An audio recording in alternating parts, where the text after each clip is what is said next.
Hello everyone, how are you? I hope all of you are doing really good. So welcome to another session of financial management theory part, and we were discussing about chapter number 2, that is the sources of finance or the types of finance, that how we can arrange money for the business, right? So we discussed about the long-term sources of finance, that where the money is required for a longer period of time, let's say for 5 to 10 years. And now we are going to start with the short-term sources of finance, which is a very easy topic, right? I'll keep on explaining that what is there in each of the sources. Just to read it on your own and you will be able to understand it, right? So we'll quickly go through with it. Now, the first of the source, they are talking about the trade credit, right? What is a trade credit? The trade credit is when you buy the goods, when you buy the raw material from a person, right? That becomes your supplier. Now the supplier gives you a credit period, that is a trade credit, right? Your supplier from whom you are buying the goods, buying the raw material, for manufacturing, the credit period being given by the supplier. So the credit period, let's say earlier the supplier was giving you a credit period of 30 days. Now the supplier says, sir, it's okay, you can pay me after 60 days. Right? So this extra 30 days is what? This extra 30 days is what? You can utilize your own money for the extra 30 days now without paying any interest or something, right? There is no cost that is involved with it. So you can utilize your own money. That becomes the source of finance, right? You require the money for working capital. You can utilize this money for additional 30 days. This is the trade credit, and this is how it serves as a source of finance. But obviously it is a short term, because after 30 days you have to make payment to the supplier. Clear? So it is a short term source of finance. This is what is trade credit. Accrued expenses and the deferred or the unearned income. What are accrued expenses first? What are your accrued expenses? The liabilities which the company has to pay for the services which it has already received. Now you received a service, right? Service received on, let's say, 1/4/2025. Now the payment is to be done, let's say, on 30th of June 25. The payment is to be done here.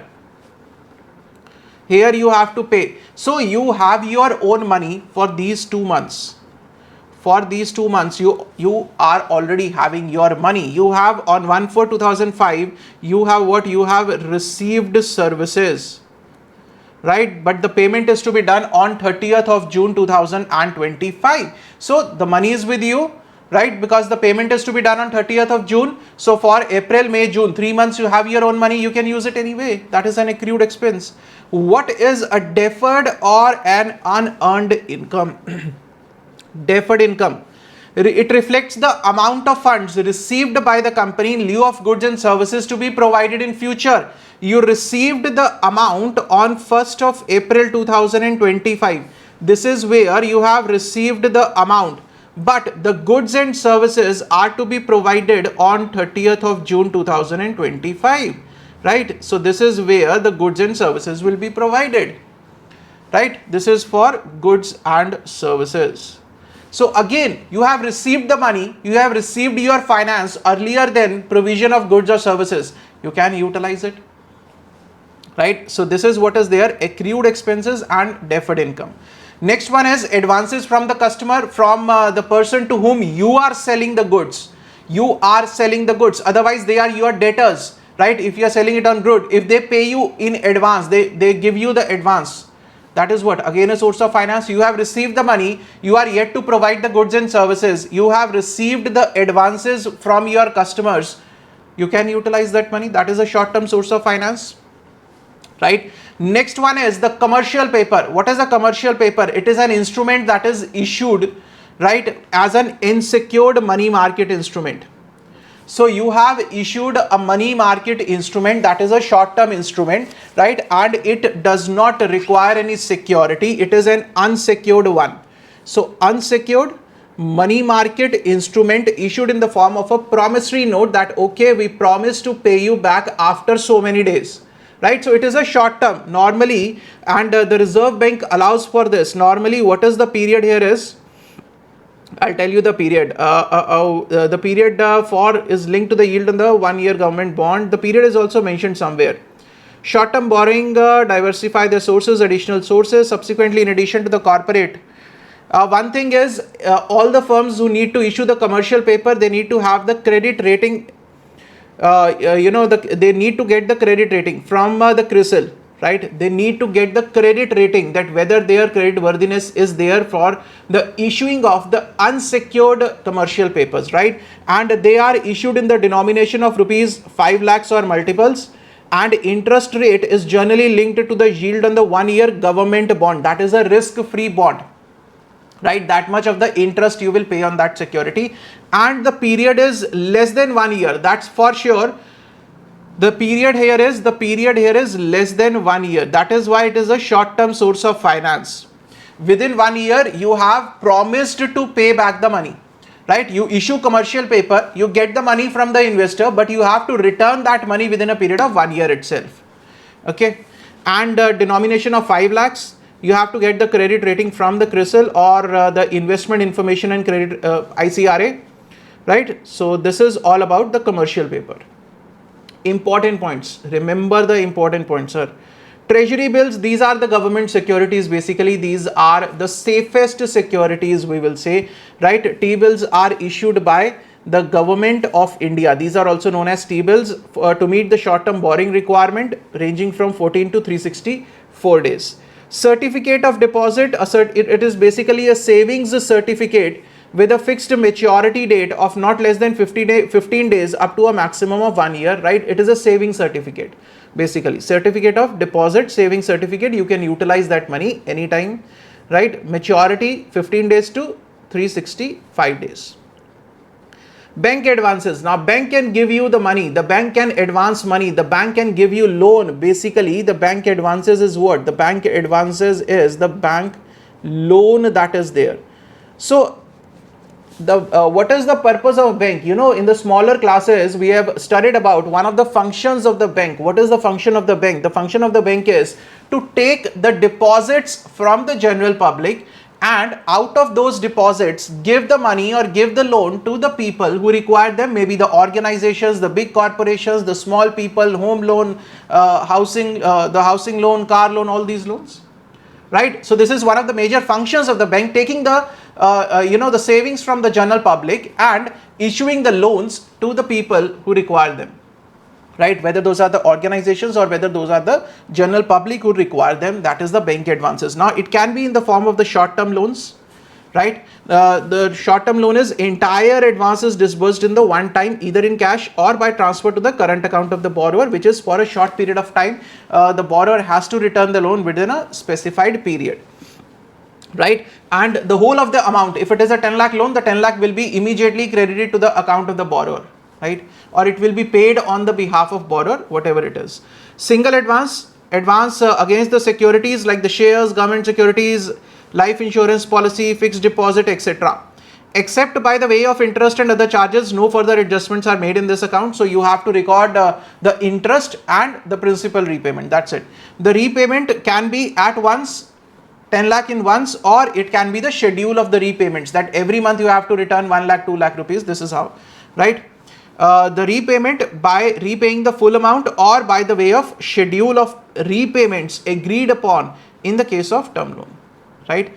Another one is overdraft and the clean overdraft. What is there in the overdraft and the clean overdraft? If let's say you have 10 lakh rupees in your current account, the bank allows you and you are in need of the excess money, 2 lakh rupees in excess of 10 lakh rupees you need. The bank says, okay, you can overdraw your account, right? You can withdraw more than what is there in your current account. That is known as overdraft. And if this particular thing, so it is a kind of a loan only that the bank is giving to you, they are allowing you to overdraw, that is draw more than what is the balance in your bank account. So if it is done without any security, without any collateral, without any security, just on the basis of the faith, it is known as a clean overdraft. Without any security, just on the faith, because the credit,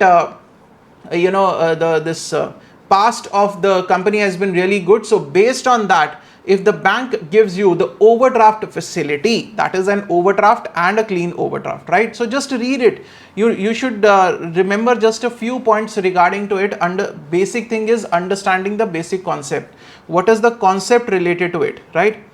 The next one is the cash credit. What is a cash credit? Cash credit is the company gives you a credit limit.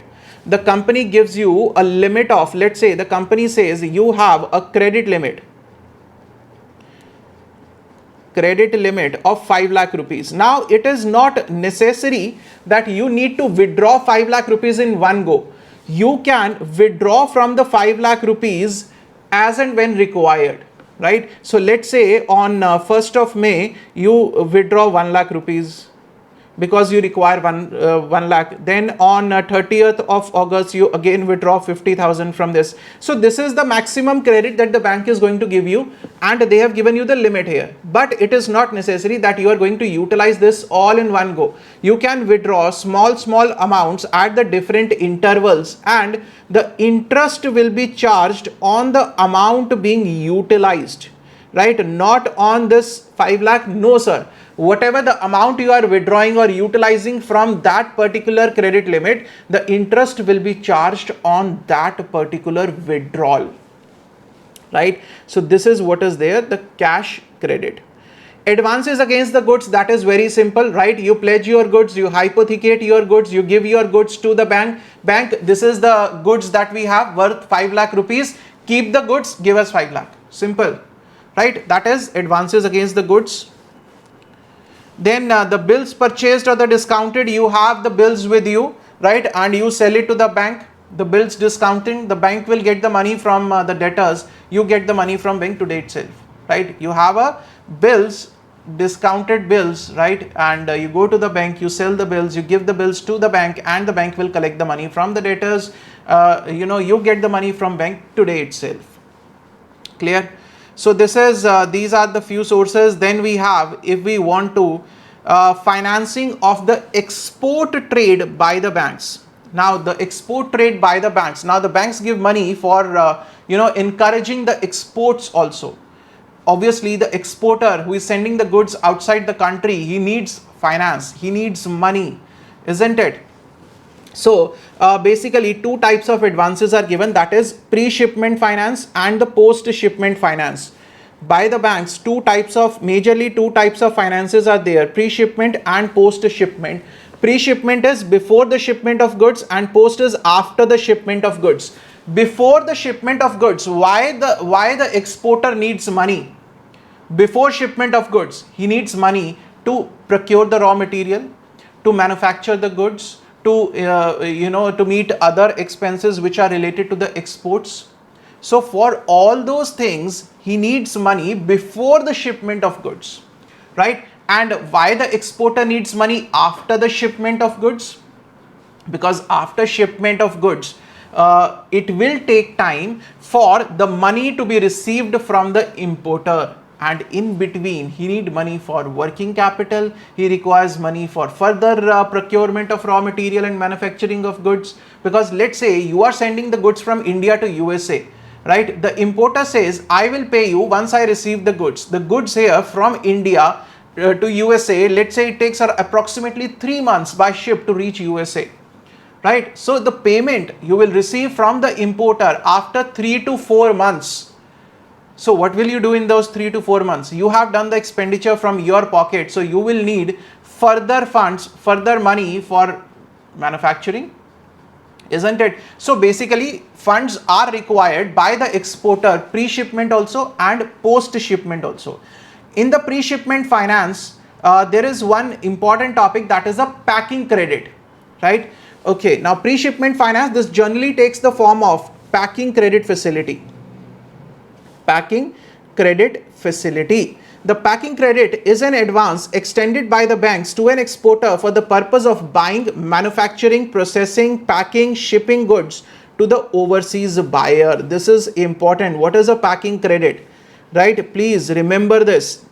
What is a packing credit? That it is the loan that is given by a bank, right? Credited what? It is a sort of loan given by a bank. Why it is given to the exporter? So that he can procure the raw material, he can manufacture the goods, he can process the goods, he can pack those goods, he can ship those goods. For all these purposes, what is given? The packing credit is given.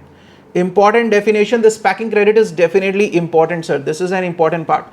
An exporter having in hand a firm export order placed with him by his foreign buyer or an irrevocable letter of credit opened in his favor can approach a bank for availing the packing credit. See, he says for packing credit, two things are important, two things are required.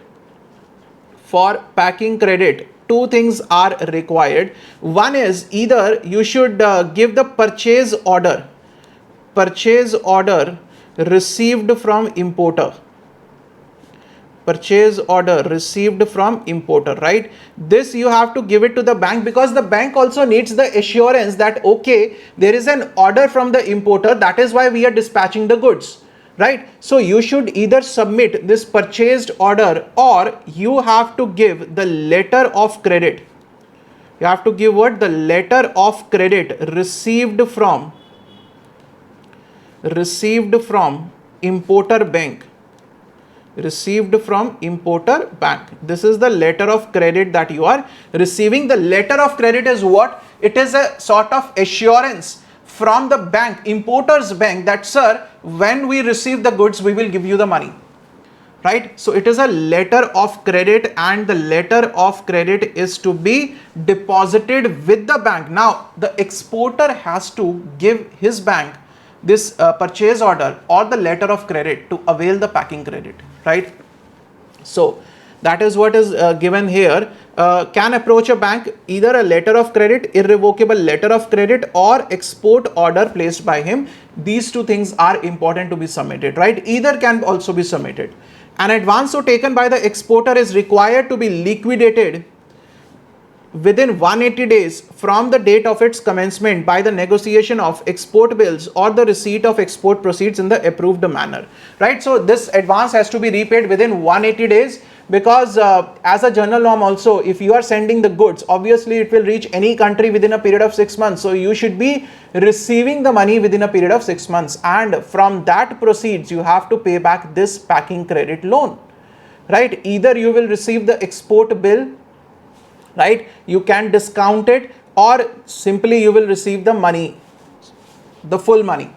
The packing credit is essentially a short-term advance, because it is normally for a period of 6 months. Anyhow, it is given here that you have to pay back within 180 days. So it is a short-term financer, right? Normally, the banks insist upon their customers to lodge with them the irrevocable letters of credit opened in favor of customer by the overseas buyer, right? So normally they will ask for this, the letter of credit received from the importer bank or directly from the importer himself. So the bank will ask for this, the letter of credit. It is kind of an assurance of payment.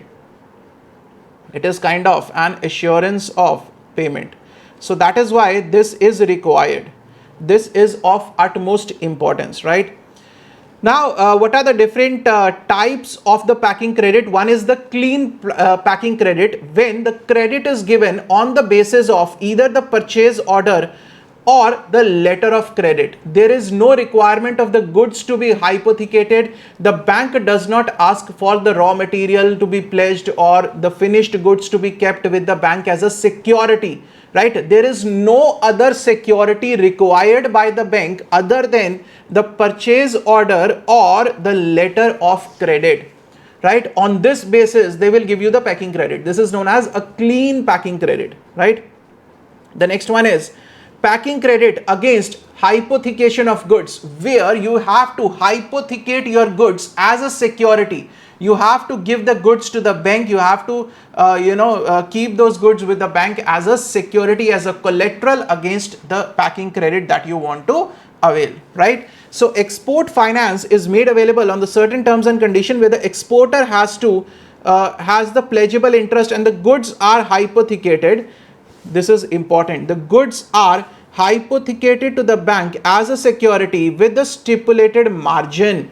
At the time of utilizing the advance, the exporter is required to submit along with the firm order or the letter of credit the stock statements and thereafter continue submitting them every fortnight and whenever there is any movement in the stock, right? So stock statements are required to be submitted because here we are hypothecating the goods with the bank. Clear? The next one is the packing credit against the pledge of goods. What is difference between pledge and hypothecation? Sir, in case of pledge of goods, now you are transferring the sort of ownership also to the bank. The bank can sell those goods on your behalf. In case of hypothecation, the bank cannot sell the goods on the behalf. It is just a security, right? So that is the difference between pledge of goods. Here you are going to pledge your goods, right?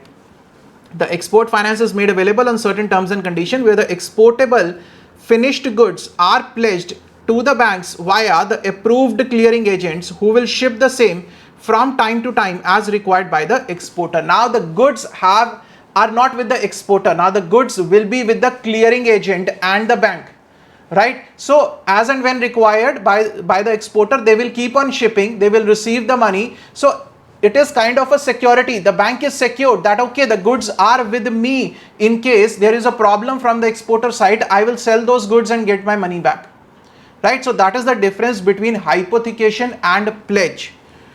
ECGC guarantee. ECGC guarantee is Export Credit Guarantee or Guarantee Corporation. Now they give the guarantee on the basis of exporter that in case there is any lapse on the part of exporter, we will pay. We take the guarantee that exporter is genuine, please give them the credit.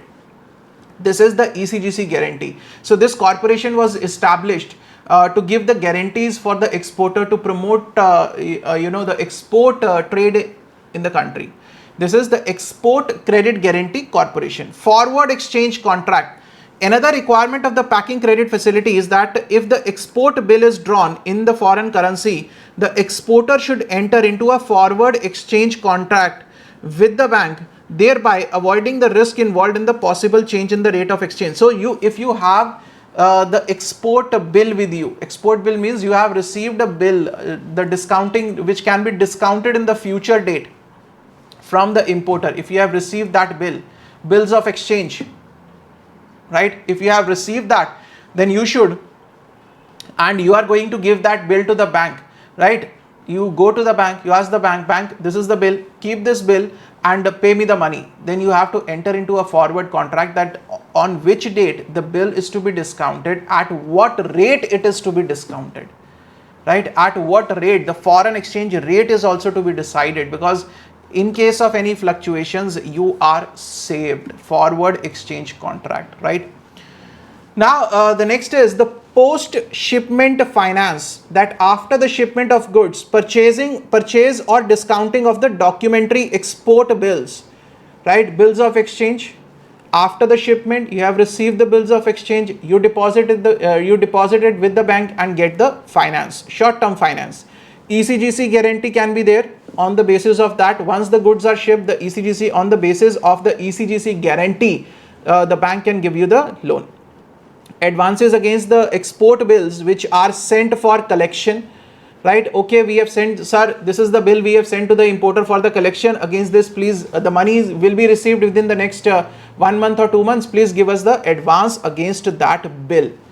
Advance against the duty drawbacks or the cash subsidy. If you are going to get a duty drawback or a cash subsidy in case of the export of the goods from the government, against that you can avail the advance, right? Because see, the duty drawback or the subsidies you will receive after a certain period. Once the goods are reached, once the goods are inspection is done, the government procedures are done, it might take 1 or 2 months, but you are sure you are going to get that subsidy. The bank also knows that you will get that subsidy, so you can ask for the advance against that subsidy or the duty drawback, because the bank knows that once that subsidy or the duty drawback is received, you will pay the bank the advance that is received.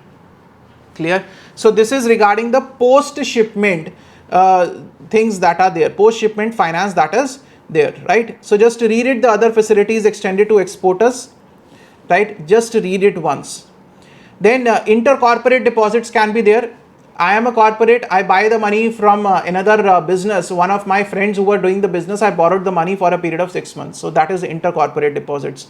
Certificate of deposit, already discussed, sir. A saving deposit basically, right? Is a document of title similar to time deposit receipt issued by the bank, except that there is no prescribed interest rate on such funds, right? There is no interest rate on such funds. Public deposits are very important source of short-term and medium-term finance.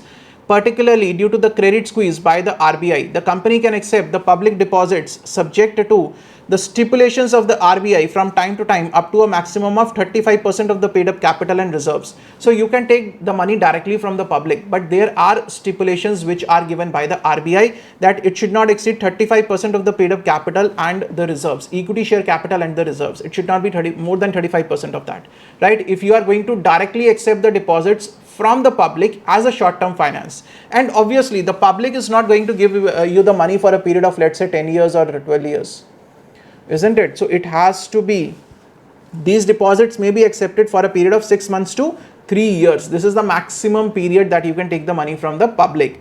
Public deposits are unsecured loans. These are unsecured loans. They should not be used for acquiring the fixed asset, since they are to be repaid within a period of 3 years. They are mainly used for working capital requirement. Important, sir.